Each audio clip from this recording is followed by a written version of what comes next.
कैसे हैं आप लोग। मैं मनीष कुमार और आज आप लोग के सामने एडवांस मैथ का सबसे महत्वपूर्ण चैप्टर ट्रिगोनोमेट्री लेके आया हूँ। एडवांस मैथ का महत्वपूर्ण चैप्टर ट्रिगोनोमेट्री। इससे भी आपको एग्ज़ाम में सवाल पूछे जाते हैं, खासकर एसएससी के एग्ज़ाम का तो पूछिए मत, इसमें बहुत सारे सवाल आते हैं इस चैप्टर से। तो चलिए ट्रिगोनोमेट्री के कॉन्सेप्ट को समझते हैं। जैसे कि आपने ट्रिगोनोमेट्री यहाँ पे देखा तो ये दो वर्ड के मिलने से बना, ट्राइगोनो और एक वर्ड है मैट्री। ध्यान से समझेंगे। ट्राइगोनो का मतलब होता है थ्री एंगल। क्या होता है? Three angle. और मैट्री का मतलब होता है मेट्रॉन। ये मेट्रॉन वर्ड से बना है और मेट्रॉन का मतलब होता है मेजरमेंट। मेजरमेंट का मतलब होता है मापना। तो ये ट्रिगोनोमेट्री का आप बेसिक बात समझें कि ट्रिगोनोमेट्री में तीन कोनों के मापना, तीन कोनों के मापने से संबंधित हम लोग चीज़ों का अध्ययन करते हैं। यानी अगर कोई पूछता है कि ट्रिगोनोमेट्री क्या है, अगर आपसे किसी ने पूछा कि ट्रिगोनोमेट्री, हालांकि आपके एग्ज़ाम में इसके डिफिनीशन नहीं पूछे जाते, लेकिन फिर भी हम आपको बताते हैं कि ट्रिगोनोमेट्री में क्या होता है। तीन कोनों के मापने से संबंधित, उनके तीन कोनों के भुजाओं से संबंधित ये सभी चीज़ें मैथ के जिस ब्रांच में, जिस शाखा में अध्ययन करते हैं उसे हम लोग ट्रिगोनोमेट्री कहते हैं। यानी कि ट्रिगोनोमेट्री गणित की वह शाखा है जिसके अंतर्गत किसी त्रिभुज के तीनों भुजाओं का माप, तीनों भुजाओं का अनुपात और उनके कोण से संबंधित जानकारियां इकट्ठे करते हैं। वो ब्रांच, वो गणित की शाखा ट्रिगोनोमेट्री कहलाती है। सीधा सा बात है, डिफिनीशन आपके एग्जाम में नहीं पूछता, इसलिए हमने लिखाया नहीं है। तो आप ट्रिगोनोमेट्री के डेवलपमेंट पे आइएगा। ट्रिगोनोमेट्री को सबसे ज़्यादा किसी ने अगर इसको डेवलप किया है, यानी जिसका सबसे ज़्यादा इसमें योगदान है, वो थे, योगदान जिसने सबसे ज़्यादा दिया वो थे Greek खगोलविद, Greek खगोलविद Hipparcos. Greek खगोलविद Hipparcos. Trigonometry में सबसे अधिक योगदान दिया था ग्रीक खगोलविद हिपार्कस ने। हिपार्कस, इसको आप अंग्रेजी में भी लिख सकते हैं HIP, हिपार्कस HIPARCHUS, हिपार्कस, जिसके कारण इन्हें फादर ऑफ ट्रिगोनोमेट्री कहा जाता है। जिसके कारण इनका इतना योगदान है ट्रिगोनोमेट्री के अंदर, जिसके कारण इनको कहा जाता है फादर ऑफ ट्रिगोनोमेट्री। क्या कहा जाता है? Father of trigonometry. अगर किसी ने आपसे पूछ दिया कि फादर ऑफ ट्रिगोनोमेट्री कौन है, तो आप बेहिचक नाम लेंगे हिपार्कस का। फादर ऑफ ट्रिगोनोमेट्री हिपार्कस थे। तो अभी आपने ट्रिगोनोमेट्री का मीनिंग समझा, ट्रिगोनोमेट्री का डिफिनीशन समझा। शॉर्ट फॉर्म में ये कह सकते हैं ट्रिगोनोमेट्री के बारे में कि ट्रिगोनोमेट्री गणित की वह शाखा है जिसके अंतर्गत त्रिभुज के कोण, भुजा से संबंधित सभी जानकारियों को पढ़ा जाता है। बस छोटा फॉर्म में ऐसे बोल सकते हैं। तो अभी आप क्या समझे कि फादर ऑफ ट्रिगोनोमेट्री कौन थे? हिपार्कस। चलिए आगे बढ़ते हैं। ट्रिगोनोमेट्री का जो सबसे महत्वपूर्ण पार्ट होता है वो होता है एंगल। एंगल पे आइएगा। ट्रिगोनोमेट्री का जो सबसे महत्वपूर्ण, यानी कि ट्रिगोनोमेट्री जिस पे निर्भर करता है, ट्रिगोनोमेट्री में जिससे सबसे अधिक सवाल पूछे जाते हैं वो होता है एंगल। जब हम एंगल की बात करते हैं, समझिएगा एंगल, जब हम एंगल की बात करते हैं, इसकी हिंदी होती है कोण। तो जब हम एंगल की बात करते हैं तो एंगल ज्योमेट्री और ट्रिगोनोमेट्री, ज्योमेट्री भी गणित की एक शाखा है, ज्योमेट्री भी गणित की एक शाखा है जिसको ज्यामिति आप बोलते हैं, ज्यामिति, और एक शाखा ट्रिगोनोमेट्री जिसको अभी आप पढ़ने जा रहे हैं। तो ज्योमेट्री में जब हम लोग बात करते हैं एंगल का, तो इसमें सिर्फ पॉजिटिव एंगल की चर्चा होती है। पॉजिटिव एंगल से रिलेटेड सवाल सबसे अधिक पूछे जाते हैं, जिसको हिंदी में धनात्मक कोण बोला जाता है। धनात्मक कोण यानी कि कोण के टाइप आप समझ सकते हैं कि धनात्मक और ऋणात्मक होगा। लेकिन जब ट्रिगोनोमेट्री की बात करते हैं तो इसमें पॉजिटिव एंगल और निगेटिव एंगल दोनों की बात होती है। यही दोनों में बेसिक डिफरेंस है। ट्रिगोनोमेट्री के अंदर पॉजिटिव एंगल, धनात्मक कोण और ऋणात्मक कोण दोनों की चर्चा होती है। लेकिन जब आप ज्योमेट्री के अंदर आते हैं तो इसमें सिर्फ और सिर्फ पॉजिटिव एंगल की सबसे ज़्यादा चर्चा होती है, यानी कि पॉजिटिव एंगल से रिलेटेड सवाल सबसे अधिक रखे जाते हैं। लेकिन जब ट्रिगोनोमेट्री की बात कीजिएगा तो इसमें पॉजिटिव एंगल और निगेटिव एंगल दोनों की बात होती है। तो सबसे पहले हम लोग एंगल्स पे आते हैं कि एंगल्स क्या है, कोण किसे कहते हैं। चलिए इसको राइट डाउन कर लीजिए इत्मीनान से, प्रॉब्लम नहीं होनी चाहिए आपको यहाँ तक। कोण किसे कहते हैं, कोण का मतलब क्या है। अभी आपने जो महत्वपूर्ण बात सीखा कि ट्रिगोनोमेट्री में पॉजिटिव और निगेटिव एंगल दोनों की चर्चा होगी। कोण क्या है, कोण, कोण एंगल जिसको आप हिंदी में बोलते हैं। आप एक लाइन ले लीजिए, ये इनिशियल लाइन है, आरंभिक रेखा आप इसको हिंदी में बोलते हैं, इनिशियल लाइन। और ये इसका जो है, ये इसका इनिशियल पॉइंट है, इनिशियल पॉइंट है, इनिशियल पॉइंट आरंभिक बिंदु। अब ये रेखा किसी डायरेक्शन में ऐसे ट्रेवल करती है, इधर भी जा सकती है और नीचे भी आ सकती है। फिर से समझिएगा, ये रेखा जो इनिशियल लाइन है ये ट्रेवलिंग करती है, ऐसे कहीं घूम रही है, रिवॉल्व कर रही है, कहीं जा रही है और जाने के बाद यहाँ पे रुक जाती है, तो यहाँ से फिर इसको ऐसे मिलाएंगे। तो ये जो है इनिशियल से और यहाँ पे अंतिम, यानी इसको बोलते हैं फाइनल, फाइनल लाइन, या इसको टर्मिनेटिंग लाइन भी बोला जाता है। किसी किसी बुक्स में जाइएगा तो इसी लाइंस को टर्मिनेटिंग लाइन भी बोला जाता है। अगर इसका नाम O कर दें, ये A हो गया और इसको हम B कर दें, तो अंतिम रेखा से प्रारंभिक रेखा के बीच की, अंतिम रेखा से प्रारंभिक रेखा के बीच का ये जो डिस्टेंस कहिए, डिस्टेंस ही है, तो यहाँ पे जो आपको प्राप्त होगा वही प्राप्त होता है कोण, वही प्राप्त होता है कोण। अंतिम रेखा से प्रारंभिक रेखा या प्रारंभिक रेखा से अंतिम रेखा के बीच की जो ये दूरी होगी वही प्राप्त होता है कोण। अब ये आपको डायरेक्शन दोनों तरफ हो सकता है। मान लीजिए वो ऐसे नीचे की तरफ हुआ तब भी आपको एंगल बनेगा, ये डायरेक्शन ऊपर जा रहा था, इधर की तरफ जा रहा था और ये नीचे आ गया तब भी आपको एंगल बनेगा। अब इसको डिनोट कैसे करते हैं कि ऐसे लिखते हैं, ऐसे angle AOB is equal to theta, इसको डिनोटेड करते हैं ऐसे। एंगल का ये सिंबल है, एंगल का सिंबल है ऐसे, ये एंगल का सिंबल होता है ऐसे।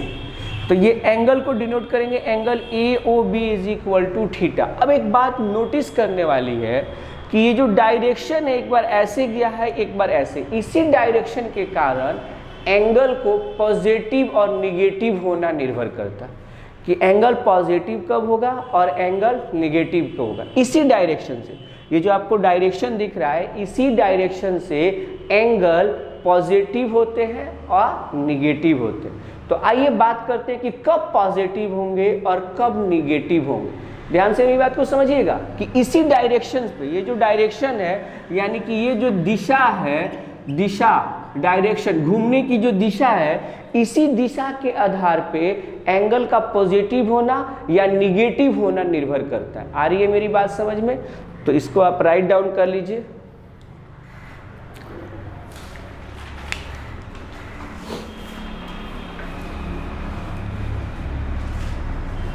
चलिए आप राइट डाउन कर लिए। अब आपको जो डायरेक्शन है, डायरेक्शन समझिएगा, दिशा जिसको आप हिंदी में बोलते हैं, इसको शॉर्ट फॉर्म में हम ऐसे लिख देते हैं, डायरेक्शन दिशा। तो ये आपको घड़ी दिखाई दे रहा है, घड़ी यहाँ पे आपका होता है 12, ये होता है 1, ऐसे होता है 6, यहाँ पे 3 और यहाँ पे 9। आप यहाँ पे मान लीजिए 12 बजाते, तो जब घड़ी की सुई ऐसे चलती है, ऐसे, जब ये ऐसे चलती है तो आप इसको क्या बोलते हैं कि घड़ी की सुई की दिशा है, घड़ी की सुई की दिशा, घड़ी की सुई की दिशा तो घड़ी की सुई की दिशा जो है, जब आपकी घड़ी के ऐसे एकदम साथ दिख रही है, ऐसे दिख रही है, यानी ये जो होता है इसको बोलते हैं क्लॉकवाइज। क्या बोलते हैं? क्लॉकवाइज, जिसको शॉर्ट फॉर्म में CW बोला जाता है।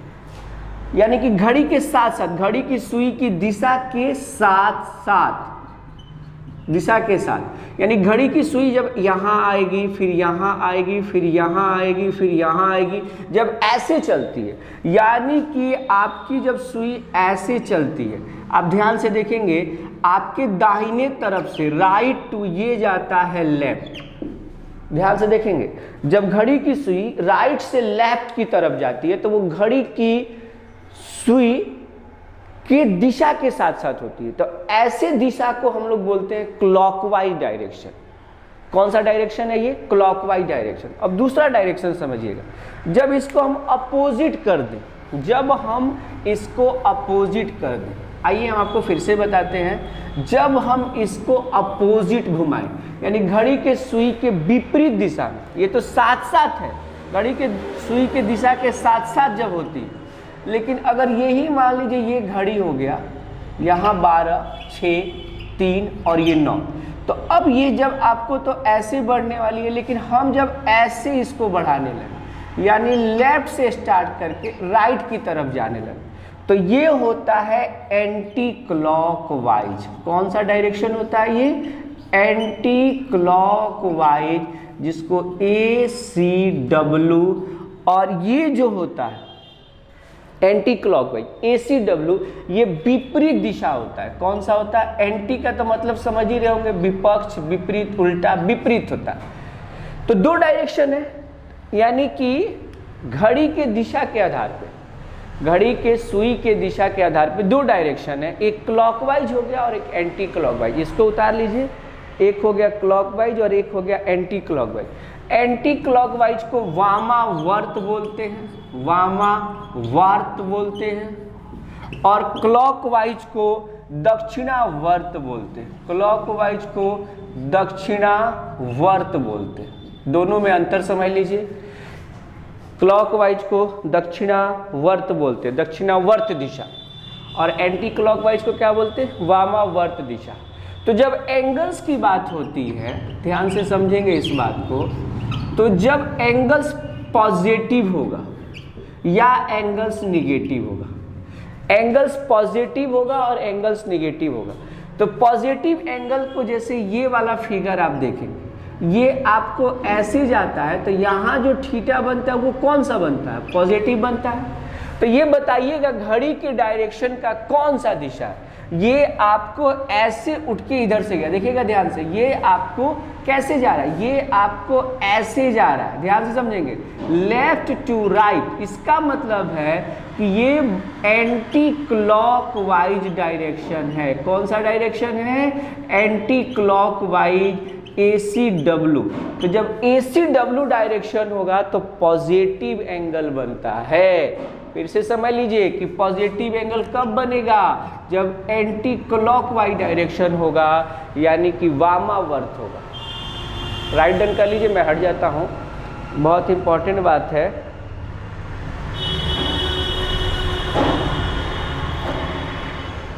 जी, एंटी क्लॉकवाइज डायरेक्शन में ही आपको पॉजिटिव एंगल बनता है। तो सीधा मतलब है कि क्लॉकवाइज डायरेक्शन में निगेटिव बनेगा, सीधा सा मतलब है। निगेटिव कैसे बनेगा? निगेटिव बनेगा ऐसे, ये जब एंगल ऐसे आएगा तो यहाँ का थीटा का जो वैल्यू होता है वो होता है निगेटिव। तो आप निगेटिव एंगल, पॉजिटिव एंगल दोनों अच्छी तरीके से समझ गए हैं। अगर नहीं समझे हैं तो बोर्ड पे अभी भी लिखा हुआ है, ध्यान से देखिए और इसको 2-3 बार समझिए कि क्लॉकवाइज जब होगा, क्लॉकवाइज होगा तो निगेटिव एंगल बनेगा, और जब एंटी क्लॉकवाइज होगा तो आपको पॉजिटिव एंगल बनेगा। ये बातें आपको समझनी चाहिए।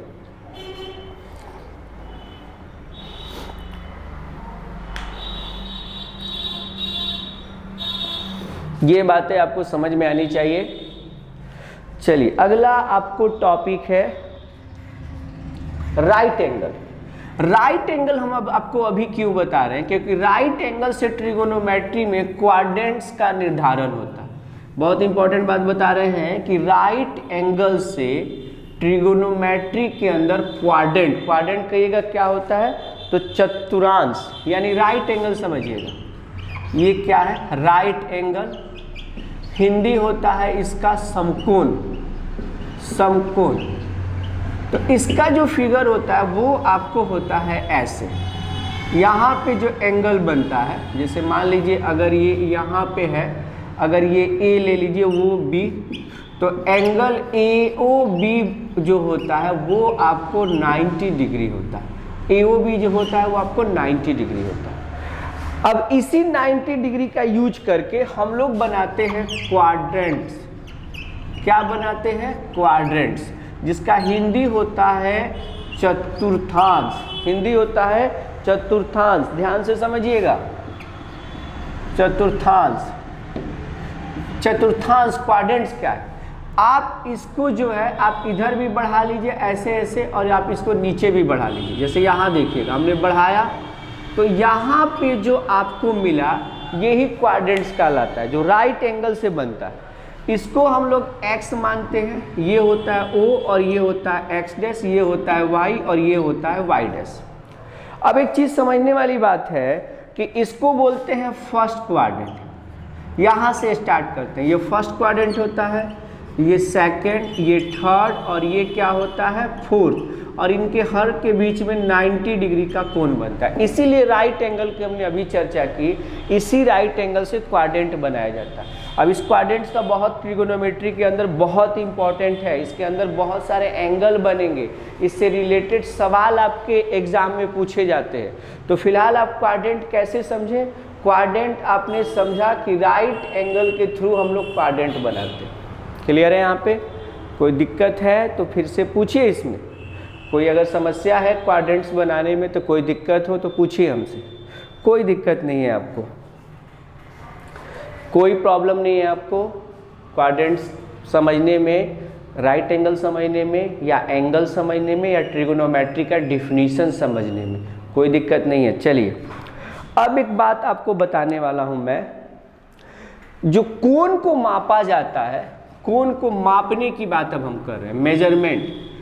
ऐसे कोण को मापने के लिए बहुत सारे सिंबल बनाए गए। सिंबल समझिएगा पहले। एंगल जो होते हैं, जैसे आप डिस्टेंस की बात करते हैं, दूरी, तो दूरी को जब भी आप मापेंगे तो किलोमीटर या मीटर या सेंटीमीटर ऐसे मापते हैं। उसी प्रकार जब एंगल्स की बात होती है तो एंगल्स को भी मेजरमेंट करने के लिए तीन तरीके दिए गए। एंगल को मेजरमेंट करने के लिए तीन तरीके दी गई हैं। तो आप हेडिंग बना लेंगे, measurement of angle in 3 ways. आप हेडिंग बनाइए। हम हर बेसिक बातों की चर्चा कर रहे हैं, एक भी आपको छोड़ेंगे नहीं। मेजरमेंट, फिर से हम लिख देते हैं, measurements of an angle 3 veg.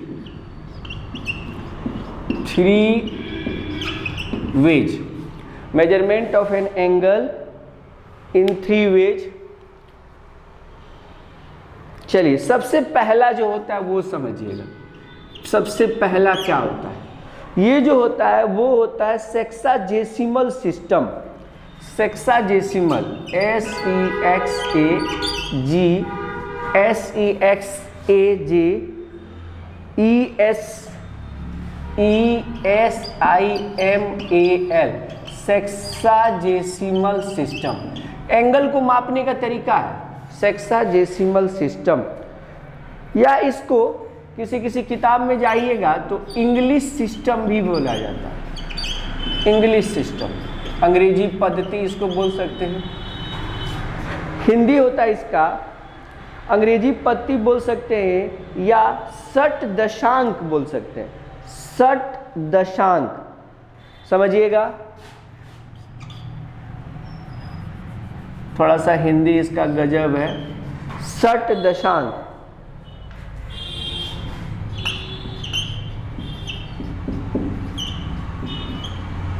षट दशांक पद्धति, ये आपका हिंदी हुआ इसका षट दशांक पद्धति। चलिए इसके अंदर क्या होता है समझिएगा। सेक्साडेसिमल सिस्टम या अंग्रेजी पद्धति के अंदर कैसे एंगल को मापा जाता है। तो इसमें क्या किया गया है, जैसे आपको एक समकोण, आप समझिएगा ये आपको एक समकोण होता है, अभी आपने समझा है, ओ ए और बी आप ले लीजिए। यहाँ पे ये आपको बनता है कितना, 90 degree. Angle A O B बनता है 90 डिग्री, तभी आप इसको बोलते हैं एक समकोण। समझिएगा इस सिस्टम में कैसे बनाएगा, क्योंकि इससे रिलेटेड सवाल आपके एग्जाम में आएगा। मेजरमेंट ऑफ एन एंगल का पहला वेज है सेक्साडेसिमल सिस्टम या इंग्लिश सिस्टम। तो यहाँ पे जो ये 90 डिग्री आप देख रहे हैं, इसको उन्होंने क्या किया है कि 90 डिग्री यानी एक समकोण को उन्होंने 90 डिग्री यानी इस समकोण को 90 डिग्री उन्होंने बोला। अब इसमें से आप 1 डिग्री, क्योंकि इसको 90 भागों में बांटा गया होगा, ध्यान से समझिएगा, इसको 90 भागों में बांटा गया होगा। एक समकोण 90 डिग्री के बराबर होगा। अब इसमें से 1 डिग्री निकालिए। ये जो सिंबल होता है डिग्री, ये जो छोटा सा जीरो देखते हैं इसको बोलते हैं डिग्री। और ये डिग्री जो है वो इंग्लिश सिस्टम की देन है। किसका देन है? इंग्लिश सिस्टम का देन है। यानी षट दशांक पद्धति या सेक्साडेसिमल सिस्टम या इंग्लिश सिस्टम में ही डिग्री की बात की गई है। तो 1 डिग्री जो है इसको फिर उन्होंने डिवाइड किया है। 1 डिग्री को उन्होंने 60 मिनट में डिवाइड किया। मिनट, ये सिंबल जो होता है वो होता है मिनट, समझिएगा। यानी ये जो एक लाइन आप देखते हैं ऐसे, इसका मतलब होता है मिनट। क्या होता है? मिनट। 1 डिग्री 60 मिनट के बराबर डिवाइड किया गया किस में? इंग्लिश सिस्टम में। अब जब आप 1 मिनट को बाहर निकालते हैं तो इसको उन्होंने 60 सेकंड में डिवाइड किया। 60 सेकंड, यानी कि ये 2 सिंबल होंगे तो ये सेकंड में होते हैं। बोलिए। हाँ, यानी एक समकोण 90 डिग्री, 90 डिग्री को 90 इक्वल भाग में बांटा गया है। आप ऐसे समझ लीजिए कि 90 इक्वल पार्ट्स में इसको बांटा गया है और प्रत्येक पार्ट्स को, ईच पार्ट्स को डिग्री बोला गया है। इस पार्ट्स को क्या बोला गया है? यहाँ पे डिग्री बोला गया है। और ये किस सिस्टम में किया गया है? इंग्लिश सिस्टम में किया गया। तो उतार लीजिए इसको, अगर कोई दिक्कत हो।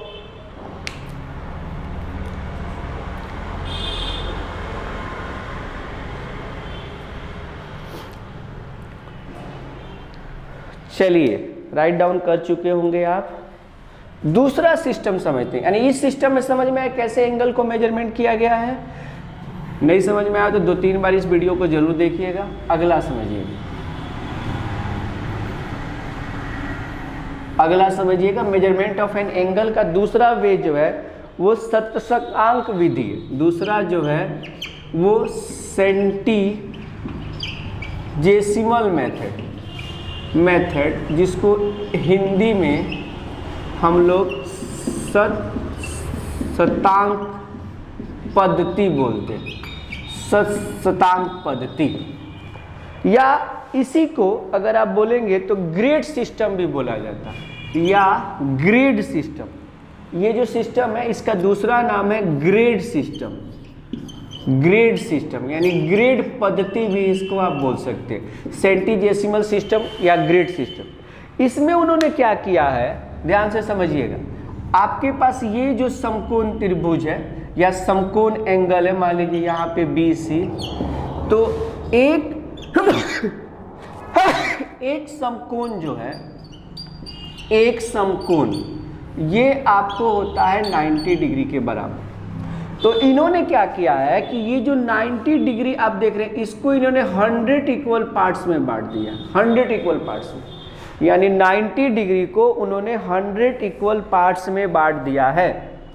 यानी कि 90 डिग्री को, यानी 90 डिग्री जो यहाँ पे आपको दिख रहा था, इसको 100 इक्वल पार्ट्स में डिवाइड किया गया। इस सिस्टम के अंदर 100 इक्वल पार्ट्स में 90 डिग्री को। पहले वाले सिस्टम में आपको पता है कि कैसे किया गया था। इस सिस्टम में क्या किया गया है कि 90 डिग्री को 100 इक्वल पार्ट्स में डिवाइड किया गया और प्रत्येक पार्ट्स को, ईच पार्ट्स, ध्यान से समझिएगा, ईच पार्ट्स को उन्होंने ग्रेड बोला। ग्रेड तो ग्रेड जो है आप ऐसे बोल सकते हैं, इसको हम लोग जी से डिनोट भी करते हैं, या छोटा जी से भी कहीं कहीं आपको डिनोट करने को दिख जाएगा, छोटा जी से ऐसे। ग्रेड सिस्टम जो है वो सेंटिजेसिमल मेथड का देन है। सेंटिजेसिमल मेथड यानी सेंटिसिमल मेथड में ही ग्रेड सिस्टम को पहली बार दिया गया था। तो इसमें क्या है कि इस पार्ट्स को उन्होंने ग्रेड्स में कर दिया है। तो अब ऐसे लिख सकते हैं कि 90 degree is equal to 100 grade के बराबर। देखिए ध्यान से, 90 डिग्री 100 ग्रेड के बराबर सेंटिजेसिमल मेथड में बताया गया है। अब इसमें से आप एक ग्रेड को बाहर निकालते हैं, तो फिर एक ग्रेड को आप बाहर निकालेंगे, तो इन्होंने इसको 100 मिनट्स के बराबर बनाया, 100 मिनट्स।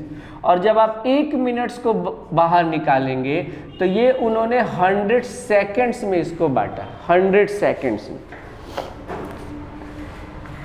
ये सेंटिजेसिमल मेथड का तरीका है कि उन्होंने एक 90 डिग्री को 100 इक्वल पार्ट्स में बांटा है, और प्रत्येक ईच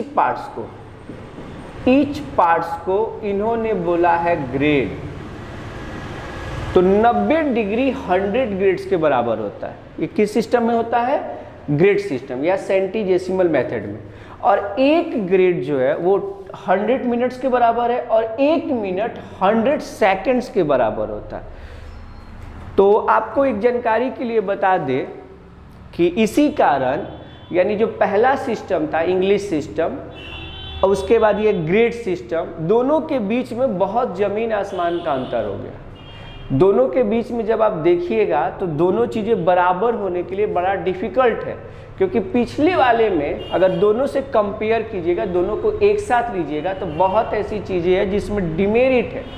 तो इसके बाद एक नया सिस्टम आया, इसके बाद एक नई सिस्टम आई, दोनों का ड्रॉबैक होने के कारण एक नया सिस्टम आया जो कहलाया रेडियन सिस्टम, और ये अभी तक चल रहा है। हालांकि इन दोनों का भी यूज होता है, लेकिन तीसरा सिस्टम जो है वो रेडियन सिस्टम, उसका ज़्यादातर यूज होता है। तो आइए रेडियन सिस्टम समझते हैं क्या है। रेडियन सिस्टम को बोला जाता है वृत्तीय या रेडियन माप। यानी ये दूसरा नंबर था, यहाँ पे एक नंबर हम लिखे हैं, हालांकि ये था आपका दूसरा नंबर था, ये दूसरा नंबर था। चलिए तीसरा है सर्कुलर या रेडियन। सर्कुलर या रेडियन समझिएगा, सर्कुलर या रेडियन। तीसरा है आपको सर्कुलर या रेडियन मेजरमेंट। सर्कुलर या रेडियन मेजरमेंट। सर्कुलर या रेडियन मेजरमेंट, इसको हिंदी में बोलते हैं वृत्तीय या रेडियन माप। समझिएगा इस बात को, ये ज़्यादातर इंपॉर्टेंट है। इसमें क्या है कि किसी वृत्त की केंद्र पे अगर आप एक सर्कल बनाते हैं, तो ये इसका सेंटर हो गया और ये इसका क्या हो गया? रेडियस हो गया। ओ से ए जब आप मिलाते हैं तो ओ ए जो होता है वो आपका होता है रेडियस। समझिएगा इस बात को, रेडियस हिंदी में इसको त्रिज्या बोला जाता है। ओ ए यानी ये क्या है? आर के बराबर है। रेडियन को समझिएगा कैसे बनाया गया है। ओ से ए के बीच का डिस्टेंस आपको रेडियस कहलाता है। अब इस रेडियस की जितनी लंबाई होगी, length of O A is equal to R के बराबर होगा। Length of O A is equal to R. तो आप इस क्या कीजिए कि इस लेंथ के बराबर एक आप चाप ले लीजिए। चाप क्या होता है? अर्क। जैसे आप यहाँ लिए इस लेंथ के बराबर और यहाँ पे इसको कट मार दीजिए और इसको आप मिला दीजिए। यहाँ पे इसको बी मान लीजिए। अब जैसे इसको मिलाते हैं, जैसे आप इसको मिलाते हैं, समझिएगा इस बात को, तो यहाँ से ओ से ओ ए का लेंथ, ठीक है, तो ये ओ बी भी रेडियस होगा और ये भी लगभग आर के बराबर होगा, क्योंकि आपने इस लेंथ के बराबर यहाँ पे एक चाप काटा है। तो इस कंडीशन में जो यहाँ पे कोण बनेगा वो आपका बनेगा 1 रेडियन के बराबर। यानी आप इसको डिफिनीशन में अगर समझना चाहते हैं तो ऐसे समझ लीजिए, किसी वृत्त के केंद्र पर त्रिज्या के बराबर किसी वृत्त के केंद्र पर त्रिज्या के बराबर लंबाई के चाप द्वारा बना कोण 1 रेडियन का होता है। किसी वृत्त के त्रिज्या के लंबाई के बराबर चाप द्वारा केंद्र पर बना कोण 1 रेडियन का होता है। बोलिए अभी भी कोई डाउट हो तो इसमें? यानी आप इसमें क्या समझे, ऐसे समझ लीजिए length of O is equal to R, length of O B का वैल्यू भी आर होगा और लगभग लेंथ जो आप इसका लेंगे लेंथ ऑफ ए बी, यानी लेंथ ऑफ ए बी, या इसको बोल सकते हैं आर्क ऑफ ए बी, या इसको ए बी बोल सकते हैं, इसका भी लगभग बराबर आर के बराबर लंबाई है। तो इस कंडीशन में measurement of angle A O B जो बनेगा वो बनेगा 1 रेडियन का। ये यहाँ पे मतलब होता है मेजरमेंट जो होगा वो बनेगा 1 रेडियन का। नोट में आप ये बात समझ लीजिए कि 180 डिग्री जो होता है वो पाई रेडियन के बराबर होता है। रेडियन को आप C से डिनोट करते हैं, हमेशा याद रखेंगे, रेडियन को आप C से डिनोट करते हैं, रेडियन को आप C से डिनोट करते हैं। पाई रेडियन, रेडियन को आप C से डिनोट करते थे। ये तीसरा मेजरमेंट था, सर्कुलर या रेडियन मेजरमेंट। तो अगर आप इन तीनों चीज़ों को समझ गए हो तो बहुत अच्छी बात है, बहुत खुशी बात है कि आपने मेजरमेंट ऑफ एन एंगल समझा। अब इससे रिलेटेड आपके एग्जाम में सवाल आते हैं और इन तीनों के बीच के संबंध को हम लोग समझते हैं। इन तीनों के बीच का संबंध क्या होता है वो समझते हैं। तो चलिए इसको और आगे बढ़ाते हैं, फिलहाल इसको उतार लीजिए।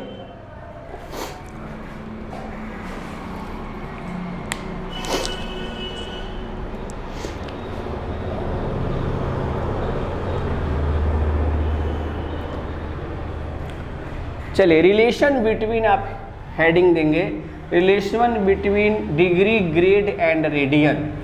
तीनों के बीच का संबंध क्या होता है? Relation between degree, grade and radian. Relation between degree, grade and radian. आइए, सबसे इंपॉर्टेंट बात है रिलेशन बिटवीन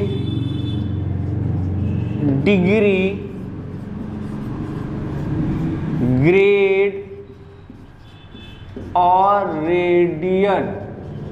डिग्री, ग्रेड और रेडियन, तीनों के बीच का रिलेशन समझते हैं। तो आइएगा जरा नोट में समझिएगा। आपको पहले पता है कि